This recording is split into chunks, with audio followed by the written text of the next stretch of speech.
আগের থেকে কয়ে রাখি একটা অর্ধেক ফুলকপি দিয়ে যেন বানাতে যায় না, ভাগে পাবা না গ্যারান্টি। দেখে নে ঘরের লোকজনরে বাইন্দে পিটলিও 2 দিন পর আর ফুলকপির তরকারি রাইন্দে খাওয়ানো যাবে না, লাগবে না একদম ঘাস ঘাস। তাই তখন কিরাম করে রাইন্দে সামনের পর ধরবা একটুখানি দেখে নাও। যারা খাইছো তারা তো জানোই এটা কিরাম টেস্ট, আর যারা এখনো খাওনি তারা ওই ফুলকপি একঘেয়েমি হওয়ার আগেই একবার টেস্ট মেরে দেখে নে। তা ফার্স্টে আগে ফুলকপিটা ছোট ছোট করে কাটে সাদা পানিতে ধুয়ে নিলাম। এরপর বড় এক ডেক পানির মধ্যে দিয়ে দিছি বেশ খানিকটা নুন আর একটুখানি কিরাস করা শুকনো ঝাল। পানিটা ভালো করে ফুটাই নেব। পানিটা যেই ঘোড়ার মতন টকবক করে ফুটে ওঠা শুরু করেছে তখনই দিয়ে দিলাম ফুলকপি। বেশি না, 5-7 মিনিট মাত্র, 70% সিদ্ধ হলেই হবে না। এক গামলার মধ্যে ফেলাই দিলাম 1 টেবিল চামচ খানিক ময়দা আর 3 টেবিল চামচ খানিক কর্নফ্লাওয়ার। চিমটি খানিক নুন ফেলাই দিয়ে ঢেলে দেবো আবার পরিমাণ মতন পানি। এই নাইড়ে নাইড়ে একটা গোলা বানাই নেই। এখন আর ঝাল টাল কিছু দিতে হবে না, ঝাল দিবানে পরে। দিয়ে দিলাম ওই সিদ্ধ ফুলকপি। আবার হস্তুনিকের মতো নাড়তে যায় না, হাতে একটু থির রেখে নে। আলতো করে গোলার মধ্যে মাখাই নিতে হবে। 2 রকম করে ভেজে দেখাই। অতি মাত্রায় তেল তুল দেখলি জায়গার গা জ্বলে যায়, খাতি চাও না, স্বাস্থ্য সচেতন তারা নিয়ে নিতে পারো TQIU এর এরকম একটা ডিজিটাল এয়ার ফ্রায়ার। এই বেশি না, 190 ডিগ্রিতে 17-18 মিনিটের জন্য দিলাম ফিরাই হতে।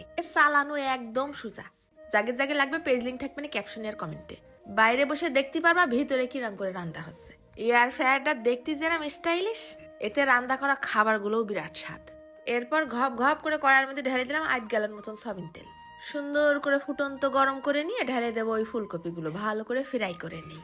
প্রথমবার ফ্রাই করার পর দেখে এখনো একটু নরম নরম ক্রিস্পি হয়নি, তাই আবার ডাবল করে ফ্রাই করলাম। এয়ার ফ্রায়ারের ফ্রাইটাও হয়েছে একেবারে দারুণ মুসমুসে।